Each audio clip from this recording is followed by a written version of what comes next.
गुरुर्ब्रह्मा गुरुर्विष्णू गुरुर्देव महेश्वरा सद्गुरु साक्षात परब्रह्म तस्मै श्री सद्गुरुवे नमः। जय जय रघुवीर समर्थ श्रीराम समर्थ। सद्गुरु चरणांना नतमस्तक होऊन आपण या निरूपणास सुरुवात करूया। मायबाप सज्जनांचं स्वागत आहे। समर्थांनी सांगितलंच आहे ना, या विश्वामध्ये सर्वात जर मजबूत व्यक्ती असेल, सर्व गुण संपन्न व्यक्ती म्हणजेच सामर्थ्यशाली व्यक्ती असेल तो कोण आहे बरं? समर्थांनी सांगितलेलंच आहे ना, ज्याचं हृदय तुटलंय ना, स्वप्न सर्व तुटली आहेत, जवळची माणसंसुद्धा दूर गेलेली आहेत, आणि तरीही तो काय म्हणतो बरं? मी अतिशय ठीक आहे, माझं सर्व काही योग्यच आहे. पण आपण मात्र हा कलियुगातला मनुष्य आहे ना, थोडं जरी संकट आलं ना, थोडं जरी दुःख आलं तरी आत्महत्या करायला तो निघतो, आत्महत्या करायला तो प्रवृत्त होतो. पण ज्याचं सर्व काही मातीचं धुळीस मिळून गेलेलं आहे ना, तरीही तो म्हणतो माझं सर्व काही ठीक चाललेलं आहे. पण असा व्यक्ती हा कोण असू शकतो बरं? असा व्यक्ती हा एकच असू शकतो, तो समर्थांच्या विचारांवर चालणारा व्यक्ती असेल, समर्थांच्या विचारांवर पूर्णपणे त्याचं मन प्रेरित झालेलं असेल. ही समर्थांनी ही जी शिकवण दिलेली आहे ना, ही शिकवणीमध्ये तो प्रेरित झालेला असेल. बघा, जो श्रवणामध्ये आहे, उपासनेमध्ये आहे आणि सर्व नियमबद्धामध्ये आहे ना, त्याला तुम्ही विचारा तुझं जीवन कसं आहे बरं? त्याच्या खिशामध्ये 1 रुपया जरी नसेल ना, तरी तो समोरच्याला काय म्हणतो बरं? समर्थांच्या कृपेनं, सद्गुरूंच्या कृपेनं अतिशय आनंदामध्ये आहे. पण बघा, या परमेश्वराची जादू बघा, या परमेश्वराचा चमत्कार बघा. त्याच्या खिशामध्ये काहीही नसलं ना, तरीही त्याचं मन काय म्हणत असतं बरं? मला समर्थाने हे जीवन दिलेलं आहे ना, त्याच्यात मी आनंदी आहे आणि तेच माझ्यासाठी खूप महत्त्वाचं आहे. पण या उलट एखाद्या श्रीमंत माणसाला विचारा की तू कसा आहेस रे? म्हणजे एखादा गव्हर्नमेंट सर्वेंट असेल ना, त्यालासुद्धा तुम्ही विचारा तुझं कसं चाललं आहे आता, तर तो काय म्हणेल बरं? त्याला एक लाख रुपये पगार असूनसुद्धा त्याच्या चेहऱ्यावर आनंद नसतो. तो समोरच्याला काय म्हणतो? माझे बँकेचे हप्ते थकलेले आहेत, माझ्यावर एवढं कर्ज आहे. मग तू एवढे पैसे कमवूनसुद्धा जर तू सुखी राहत नसतील ना, तर मग त्या पैशाचं काही मतलब आहे का? त्या पैशाचं काही पुंजी करून काही फायदा आहे का? म्हणूनच समर्थांनी सांगितलेलं आहे ना, एक वेळेस पैसा भीक मागून मिळेल, पण स्वाभिमान कमवावाच लागतो. आणि हा स्वाभिमान मिळतो कुठे? हा स्वाभिमान मिळतो या भक्तिमार्गामध्ये, समर्थांच्या शिकवणीमध्ये. पण हा पैसा आहे ना, तो पैसा आपण भीक मागून सुद्धा कमवू शकतो. आता आपण ट्रेनमध्ये बघा, बाजारांमध्ये बघा, हे भिकारी लोक असतात ना, ते आपल्याला दिसतात आणि त्यांना आपण 1-1, 2-2 रुपयासुद्धा देतो. म्हणजे हा पैसा आहे ना, तो कुठे पण मिळू शकतो. जरी आपल्या खिशामध्ये पैसा नसेल ना, तरी हे आपण पोट भरू शकतो. पण हा स्वाभिमान कुठे तुम्हाला विकत मिळेल का? कधीच मिळणार नाही. हा स्वाभिमान कसा जपावा ना, हे समर्थ विचार शिकवतात. ही सद्गुरू आई हे पूर्ण मन चालवत असते. म्हणूनच समर्थांनी सांगितलेलंच आहे ना, जेव्हा तुमचा हेतू शुद्ध असतो ना, तेव्हा तुम्ही कोणालाही गमवत नाही, कारण लोक तुम्हाला गमवत असतात. हे ज्याला समजतं ना, तो समर्थ विचारांमध्ये राहतो. आणि काहींना समजत नाही ना, तो समर्थ विचार अर्धवट सोडून वेगळ्याच भक्तिमार्गामध्ये तो जोडला जातो. म्हणजे काय? म्हणजे ज्याचा भक्तिमार्गावर विश्वास नाही, ज्याचा भगवंतावर विश्वास नाही, त्याचा हेतू शुद्ध असेल का बरं? कधीच नसणार आहे. म्हणूनच समर्थांनी सांगितलेलं आहे ना, तुमचा हेतू शुद्ध असायला हवा. जर तुमचा हेतू शुद्ध असेल ना, तेव्हा तुम्हाला घाबरण्याची गरज नाही. कारण ज्याचा हेतू शुद्ध असतो ना, जर तुमच्या मनाला वाटत असेल की हा माझ्यापासून तुटला आहे, पण जर तुम्ही बरोबर आहात आणि समोरचं जर तुम्हाला वाईट बोलत असेल तर तो तुटलेला तरी चालेल, पण आपण भगवंताप्रती विश्वास असेल, भगवंताप्रती श्रद्धा असेल तर तो कधीच तुटून देऊ नका. समर्थांनी सांगितलेलंच आहे ना, मनुष्याने जीवन कसं जगावं बरं. प्रत्येक गोष्टीमध्ये शिष्य होऊन गुरुचा जर मान राखला ना, तर तुमचं जीवन धन्य होऊन जाईल. म्हणजे प्रत्येक गोष्ट असते ना, ती गुरुसमान पाहावी, त्यातून आपण शिकावं, तरच आपल्या जीवनाचं सोनं होईल ना. चला तर आपण एका उदाहरणाद्वारे स्पष्ट करूया. फार पूर्वी एका शहरामध्ये एक अतिशय प्रभावशाली महंत राहत होते. त्यांच्याकडून शिक्षण घेण्यासाठी दूरवरून शिष्यसुद्धा येत होते. एके दिवशी एका शिष्यानं महंतांना विचारलं, स्वामीजी, तुमचे गुरु कोण आहेत बरे? तुम्ही कोणत्या गुरुकडून शिकलात? शिष्यांचा प्रश्न ऐकून महंत हसले आणि म्हणाले, माझ्याकडे हजारो गुरु आहेत. त्यांची नावं मोजायला बसलो ना तर कदाचित महिनेसुद्धा लागतील, वर्षसुद्धा लागतील, पण तरीही मी तुम्हाला माझ्या 3 गुरूंबद्दल नक्कीच सांगेन. बघा, त्यांनी त्या गुरूंचं नावं सांगण्यास सुरुवात केली. माझे पहिले गुरु होते, माझे शिक्षक चोर होते. एकदा रस्ता चुकला आणि दूरच्या गावात पोचला तेव्हा खूप उशीर झाला होता. सर्व दुकाने व घरे बंद होती. पण शेवटी मला एक माणूस सापडला जो भिंत फोडण्याचा प्रयत्न करत होता.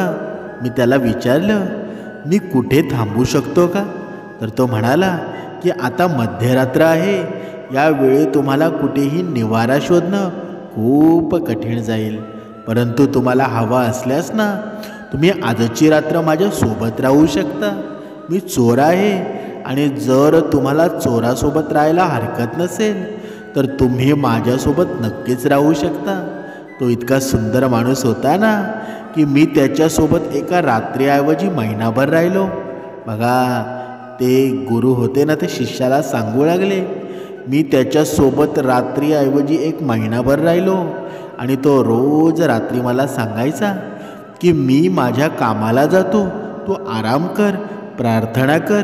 तो कामावरून यायचा तेव्हा मी त्याला विचारायचो की तुला काही मिळालं का? त्यामुळं आज काही मिळालं नाही, पण देवाची इच्छा असेल ना तर नक्कीच काहीतरी मिळेल, असं तो म्हणायचा. तो कधीही निराश आणि निराशा झाला नाही आणि नेहमी आनंदी राहायचा. काही दिवसांनी मी त्याचे आभार मानले आणि तुमच्या घरी परत आलो. जेव्हा मी वर्षानुवर्ष ध्यानात घालवले होते ना, काहीही घडत नव्हतं, तेव्हा अशी वेळ आली जेव्हा मी इतका हताश झालो होतो आणि निराशसुद्धा होतो की मी सराव सोडण्याचा निर्णयसुद्धा घेतला. आणि मग अचानक मला तो चोर आठवला जो रोज म्हणत होता की देवाची इच्छा असेल ना तर मला लवकरच काहीतरी मिळेल. आणि अशा प्रकारे मी नेहमी स्वतःवर एकाग्र होऊन ध्यानामध्ये मग्न राहायचो. माझा दुसरा गुरु होता. बघा, त्या गुरूंनी त्या शिष्याला सांगण्यास सुरुवात केली. माझा दुसरा गुरु होता कुत्रा. एक दिवस खूप उष्णतेच्या दिवशी मी कुठेतरी जात होतो आणि मला खूप तहान लागली होती आणि मी पाण्याच्या शोधामध्ये सर्वत्र हिंडत बसलो. इतक्यामध्ये एक कुत्रा माझ्या समोरून धावत आला आणि त्यालाही खूप तहान लागलेली होती.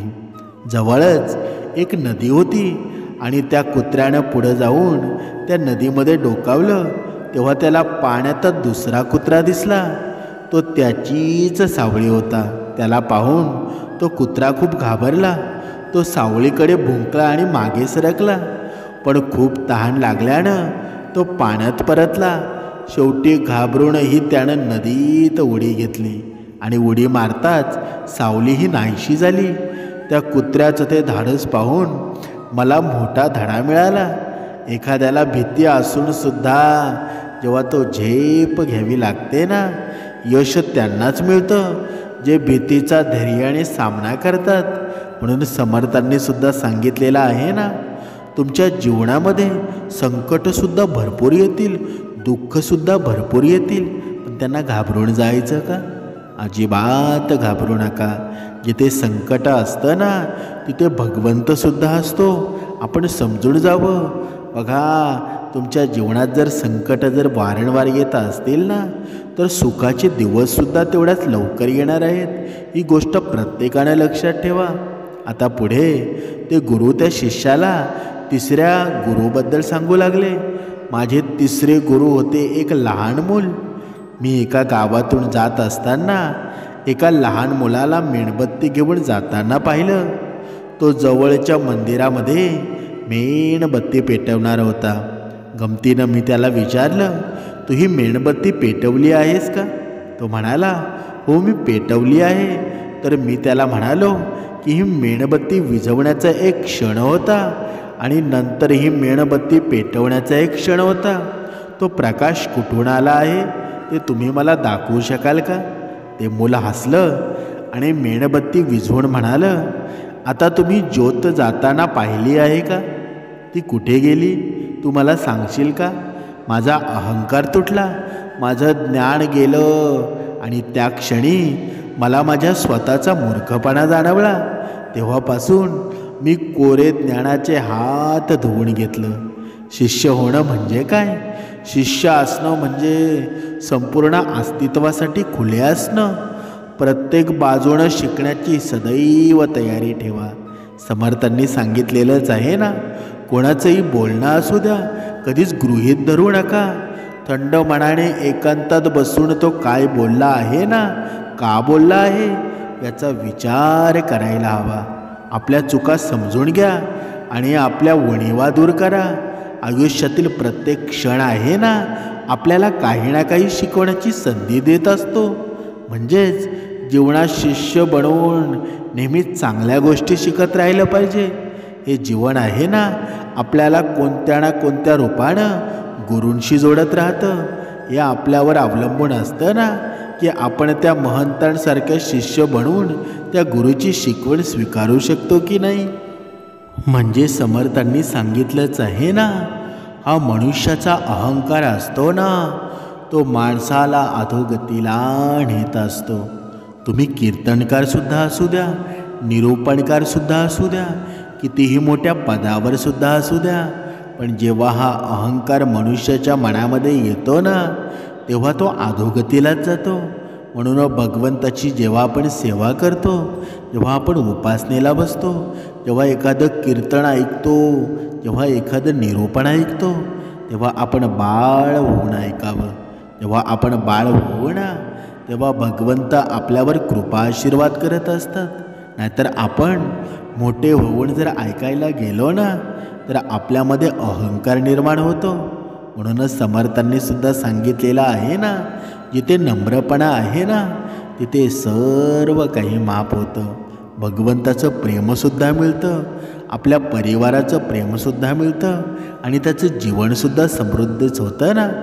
म्हणून पुढे समर्थांनी सांगितलेलं आहे, या जीवनामध्ये जर तुम्हाला सक्सेसफुल व्हायचं असेल, समाधानी आणि सुखी राहायचं असेल ना, तर या जीवनामध्ये कधीच कुणावर अवलंबून राहू नका.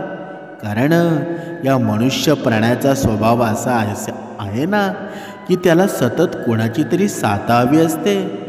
लहान असताना आई बाबा, मध्यम वयात आल्यावर मित्रमैत्रिणी, लग्नानंतर पती पत्नी, मुळे बाळे, त्यांच्याशिवाय आपलं पानसुद्धा हलत नाही. म्हणजे कोणावरही अवलंबून नसलेला व्यक्ती असणं ना, हा दिसणं कठीणच आहे. पण आपण जर कोणावर जास्तच अवलंबून राहायला लागलो, तर त्याचा त्रास फक्त आपल्यालाच होतो. स्वतःलाच विचारून पहा बरं. तुमच्या आयुष्यातसुद्धा 100% अशा व्यक्ती असतीलच की त्यांच्याशिवाय तुमचंही पानसुद्धा हलत नाही. नातं कोणतंही असू द्या, मैत्री असो की प्रेम असो की तुमचा नवरा असो, सहकारी असो, पण कुणीतरी असतंच ना, पण खरं सांगायला गेलं ना तर कुठेतरी पूर्णपणे दुसऱ्यावर विसंबून राहता कामा नये. समर्थांनी सांगितलेलं आहे, मित्रावर जास्त अवलंबून राहिलं ना तर आयुष्यामध्ये काय होतं बरं? कधी विचार केला आहे का? तुमचा एखादा खास मित्र तुम्हाला नेहमी मदत करतोय, तुम्ही त्याच्यावर सतत अवलंबून राहत असाल. सुरुवातीला ते ठीक वाटतं, पण एक दिवस त्याला वेळ नाही मिळाला ना किंवा त्यानं नाही मदत केली ना तर काय होतं बरं? आपल्या अपेक्षांना धक्का बसून जातो. आपल्या मनाला त्रास होतो. मित्र किंवा मैत्रिणीवर जास्त अवलंबून राहिलं ना तर त्यांचे बरेच दुष्परिणामसुद्धा होऊ शकतात. जेव्हा आपण जवळच्या मित्रावर प्रत्येक गोष्टीसाठी अवलंबून राहतो तेव्हा आपला आत्मविश्वाससुद्धा कमी होऊ शकतो. म्हणून स्वतःचे निर्णय घेण्याची ताकद कमी होते आणि हळूहळू आपण आपली स्वायत्तता गमावू लागतो. उदाहरणार्थ, प्रत्येक वेळी तुम्हाला काही समस्या आली की तुम्ही त्याच्या सल्ल्यावर अवलंबून राहता. मग एक दिवस असा येतो ना की त्या व्यक्तीची मदत नाही मिळाली तर तुमचं काम अडून राहतं आणि त्यामुळे त्राससुद्धा होतो. शिवाय त्या मित्रानं कधीतरी तुमच्या अपेक्षेप्रमाणे साथ दिली नाही तर तुम्ही मनात दुखावले जाता. त्यामुळं मैत्री असूनसुद्धा स्वतःच्या निर्णयावर, विचारांवर विश्वास ठेवायला हवा आणि कोणावरही पूर्णपणे अवलंबून राहणं टाळायला हवं. समजा तुम्हाला एखाद्या महत्त्वाच्या कामासाठी दुसऱ्या शहरामध्ये जायचं आहे, पण तुम्हाला प्रवासाची भीती वाटते. अशा वेळी तुमचा एक खास मित्र तुमच्यासोबत प्रवास करतो आणि तुम्हाला आधारसुद्धा देतो. तुम्हाला त्याच्या मदतीनं प्रवास करणं खूप सोपं वाटतं. त्यामुळं पुढच्या वेळीही तुम्ही त्याच्याबरोबर अवलंबून राहता. मग एक दिवस असा येतो की दुसऱ्या कामामध्ये व्यस्त असल्यानं तो येऊ शकत नाही. तुम्हाला एकट्यानं प्रवास करावा लागतो. त्यामुळं तुम्ही घाबरून जाता, पोटात गोळा येतो. याचा परिणाम असा होतो की तुमचं महत्त्वाचं काम असताना ते थोडक्यात चुकून जातं किंवा तुम्हाला खूपच मानसिक त्रास होतो. म्हणूनच मित्राच्या मदतीवर पूर्णपणे अवलंबून राहण्याऐवजी स्वतःला धीर देणं, एकट्यानं काम करणं हे खूप महत्त्वाचं आहे ना. आता दुसरी गोष्ट पाहूया. पैशासाठी पतीवर अवलंबून राहिलं म्हणजे पैशासाठी किंवा मानसिक आधारासाठी सतत पतीवर अवलंबून राहिलं ना तर त्याचे काही गंभीर दुष्परिणामसुद्धा होऊ शकतात. सुरुवातीला ठीक वाटतं, पण आपल्याला त्याचा आधार मिळतोय ना, प्रत्येक गोष्ट त्याच्याशी शेअर करता येते, पण हळूहळू आपण त्याच्यावर पूर्णपणे अवलंबून राहतो. मग त्या आर्थिक निर्णय असू द्या किंवा छोट्या छोट्या गोष्टी असू द्या. उदाहरणार्थ, आपल्याला काही वस्तू घ्यायची असो किंवा घराबाहेर काही काम करायचं असो किंवा पैशाची गरज भासली ना तर आपलं पहिलं पाऊल त्याच्याकडे मागणं हेच असतं. हे सगळं नात्याच्या सुरुवातीला सहकार्याचं सुद्धा वाटू शकतं, पण हळूहळू असं होतं की त्याला आपली किंमत वाटेनाशी होते. बघा, तुमच्या बाबतीतसुद्धा अशा गोष्टी घडल्या असतील. जेव्हा तुम्ही एखादी स्त्री असते आपल्या पतीकडे पैसे मागायला जाते ना तेव्हा तो आपला अपमान करत असतो, पण तो नाते मात्र टिकवत नाही. म्हणजेच आर्थिक स्वातंत्र्य नसल्यामुळं आपल्या मताला तो फारसं महत्त्व देत नाही. कधीकधी काही महिलांना यामुळे बराचसं ऐकावंसुद्धा घ्यावं लागतं, म्हणजे ऐकूनसुद्धा घ्यावं लागतं. आपण घरात काही न करता आरामात बसतो आणि पैसेसुद्धा उडवतो असंही बोलायला बरेचसे नवरे मागे पुढे पाहत नाही. यामुळं नात्यात ताण निर्माण होतो, कारण कुठेतरी तो तुमच्या इच्छांवर नियंत्रण ठेवू पाहतो. जसं म्हणतात ना, कष्टाने कमावलेला पैसा हा जास्त मूल्यवानच असतो ना, तसंच स्वतःचे निर्णय घेतले तर निर्णयांची किंमतही जास्त वाटते. तुम्ही जर थोडंसं आर्थिक स्वावलंबन मिळवलं ना तर तुमचा आत्मविश्वास वाढतो. तुम्हाला तुम्ही घेतलेल्या निर्णयावर विश्वास वाटू लागतो. तुम्ही थोडं कमावू लागलात ना, तर त्यातला आनंद अनुभवू लागलात, तर तुम्हाला स्वतःचा सन्मान वाढल्यासारखा वाटेल, स्वतःविषयी आदरही वाढतो. म्हणून प्रत्येकाने काम करायला हवं. आजच्या या कलियुगातली स्त्री आहे ना, ती आता भांडी मुलं यामध्ये अडकून न राहता ती स्वतः कामधंदे करते आणि ती दुसऱ्यावर डिपेंड राहत नाही. प्रत्येक स्त्रीनं तसं करायला हवं. आता पुढे पाहूया, प्रेमात अवलंबून राहणं म्हणजे काय. आता प्रेमाच्या बाबतीत बघा, जर तुम्ही तुमचं सगळं समाधान आनंद फक्त त्या व्यक्तीवर ठेवलं ना, तर मग ती व्यक्ती असो किंवा तो व्यक्ती असो, जर एखाद्या दिवशी तुमच्या अपेक्षेनुसार वागला नाही, तर काय होतं बरं, मनाला खूप त्रास होतो. त्यामुळं प्रेमात देखील स्वतःला पूर्णपणे विसरून फक्त त्या व्यक्तीवर अवलंबून राहणं टाळावं. पण इथे मात्र या कलियुगातील मनुष्य मात्र जास्त करून या मोहामध्ये स्त्रिया फसतात आणि या स्त्रिया एखाद्या मनुष्यावर एवढा विश्वास ठेवतात ना, की एक दिवस त्यांना धोका मिळतो. म्हणूनच समर्थांनी सांगितलेलं आहे ना, अनोळखी व्यक्तीवर कधी विश्वास ठेवू नका. तुम्हाला प्रेमाच्या जाळ्यामध्ये फसवण्यासाठी वेगवेगळे आजकाल प्रकारसुद्धा केले जातात.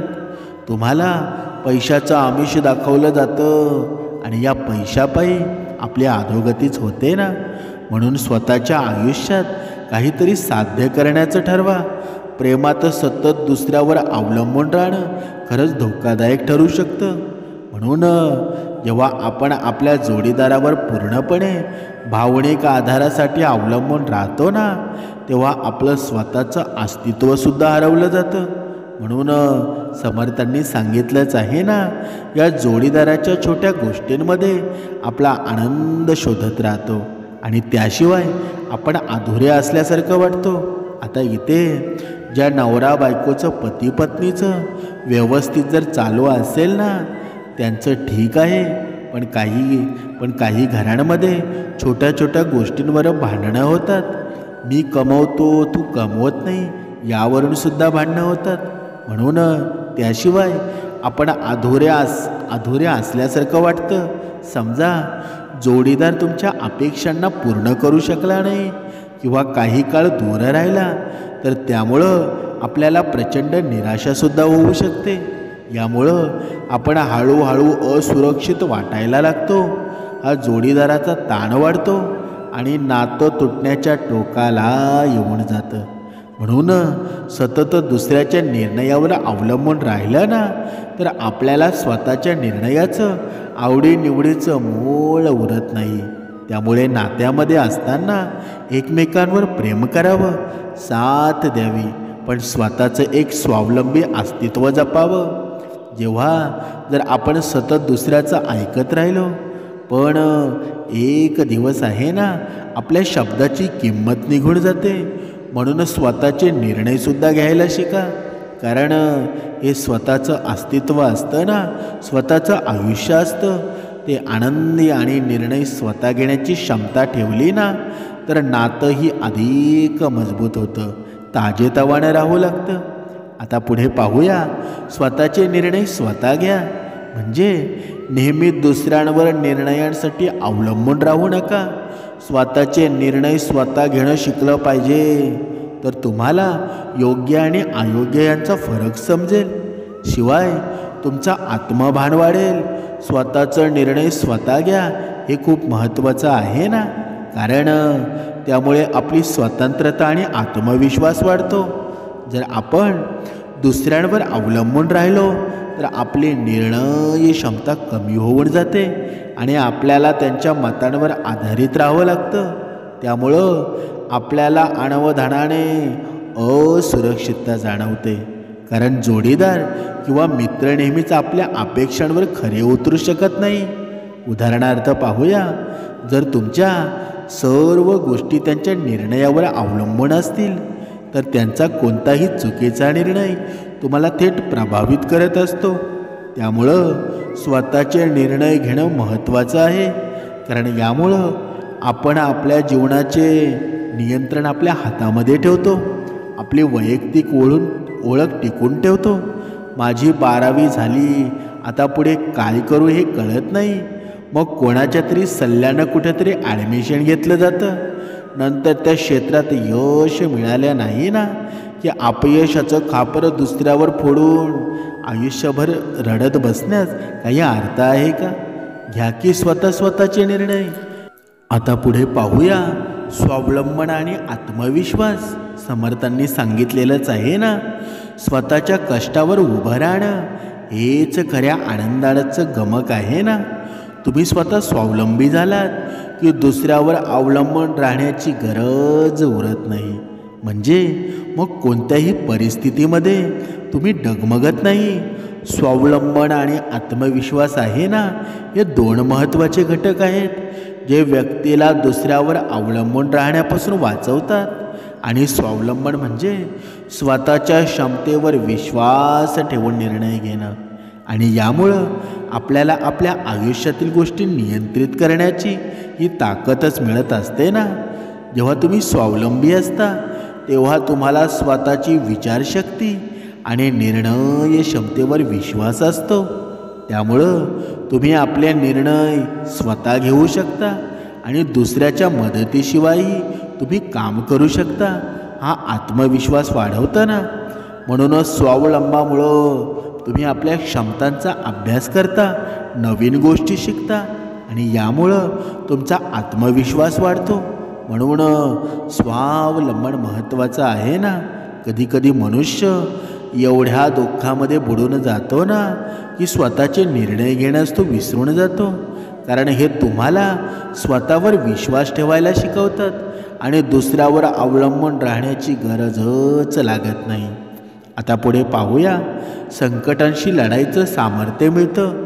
म्हणजे जेव्हा तुम्ही स्वावलंबी झाल्यावर संकट जरी आली ना, आपण हतबल होत नाही. कोणावर अवलंबून न राहता स्वतःची परिस्थिती हाताळायला धाडस येतं. म्हणून बाहेरून मदत नसल्यावर सुद्धा तुम्ही तुमच्या सामर्थ्यानं संकटाचा सामना करू शकता. म्हणजे दुसऱ्यावर अवलंबून न राहिल्यानं संकटाशी लढण्याचं सामर्थ्य मिळत असतं. कारण ते तुम्हाला आत्मनिर्भर बनवतं. जेव्हा तुम्ही स्वतःच्या निर्णयावर आणि क्षमतांवर विश्वास ठेवता ना, तेव्हा तुम्हाला संकटाच्या वेळी ही विचार करण्याची किंवा समस्या सोडवण्याची आणि काही कार्य करण्याची क्षमता विकसित होते. म्हणजेच उदाहरणार्थ पाहूया, जर तुम्हाला एखादं मोठं आव्हान समोर आलं आणि तुम्ही आधीच दुसऱ्याच्यावर अवलंबून राहत असाल तर तुम्हाला त्या परिस्थितीमध्ये संकटाचा सामना करण्यासाठी त्यांच्या मदतीची आवश्यकता भासेल. आणि जर तुम्ही स्वावलंबी असाल तर तुम्हाला स्वतःचे विचार करून परिस्थितीशी सामना करण्याची ताकद मिळेल. यामुळं तुम्हाला धैर्य, निर्णय क्षमता आणि सकारात्मक विचार करण्याची सवय लागेल. याचं प्रमाण संकटाच्या वेळी स्वतःवर अवलंबून राहिल्यानं तुम्हाला जास्त प्रयत्न करण्याची सुद्धा प्रेरणा मिळेल. म्हणूनच समर्थांनी सांगितलेलं आहे, तुम्ही समस्या सोडवण्यासाठी आवश्यक उपाय शोधता, त्यावर काम करता आणि तुमच्या अनुभवांवर आधारून पुढे जाण्याचा मार्गसुद्धा मिळतो ना. म्हणून आपल्या क्षमतांचा शोध लागतो. जेव्हा तुम्ही दुसऱ्यांवर अवलंबून न राहता तेव्हा तुमच्या आतल्या खऱ्या क्षमतांचा शोधच लागत नाही. तर स्वतःवर विसंबून राहिलं की आपल्याला आपल्या प्रतिभा, कष्ट, यश यांचं खरं मूल्यसुद्धा समजायला लागतं. दुसऱ्यांवर अवलंबून न राहिल्यानं आपल्या क्षमतांचा विकास होतो. कारण आपण प्रत्येक गोष्टीमध्ये स्वतः निर्णय घेऊ लागतो आणि त्यानुसार पाऊलसुद्धा उचलतो. जेव्हा आपण स्वतः कामाहाती घेतो तेव्हा आपल्याला हे आपले गुण, कमतरता आणि क्षमता जाणून घेण्याची संधी मिळत असते. स्वतः आव्हानं पेलली ना तर त्या अनुभवातून शिकायला मिळतं आणि आपण हळूहळू अधिक सक्षम होऊन जातो. म्हणजेच अवलंबन थोड्या प्रमाणात योग्य आहे. कारण कोणत्याही नात्यामध्ये परस्पर सहकार्य आणि आधार असतोच ना. म्हणून समर्थांनी सांगितलेलं आहे, जेव्हा स्वतःच्या क्षमतेवर विश्वास न ठेवता सतत दुसऱ्याच्या आधाराशिवाय चालता येत नाही ना, तेव्हा हेच अवलंबन असतं. आपल्यासाठी घातक ठरू शकतं. त्यामुळं काही वेळेस दुसऱ्यांवर अवलंबून राहणंसुद्धा जरी योग्य असलं ना, तरी स्वतःची निर्णय क्षमता, आत्मविश्वास वाढवणं अधिक महत्त्वाचं आहे. बघा, आपण जेव्हा आपल्याला तहान लागते तेव्हा आपण दुसऱ्याला विचारून पाणी पितो का? बघा, कधीतरी विचार करा. पित नाही ना. आपल्याला जेव्हा तहान लागेल तेव्हा ते आपल्यालाच माहीत होतं ना.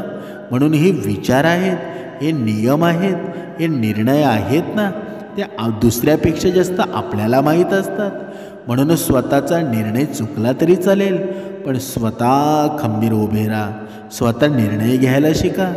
प्रत्येक गोष्टीसाठी दुसऱ्यावर अवलंबून राहू नका. स्वतः सक्षम बना. स्वावलंबनाचा आनंद घ्या. कारण आपलं जीवन आहे ना, तुम्ही स्वतः बनवा. आयुष्यभर कुणावर अवलंबून राहिलात ना, तर तुम्हाला त्या नात्याचा त्रास होईल. आणि म्हणूनच स्वातंत्र्य जपायला शिका.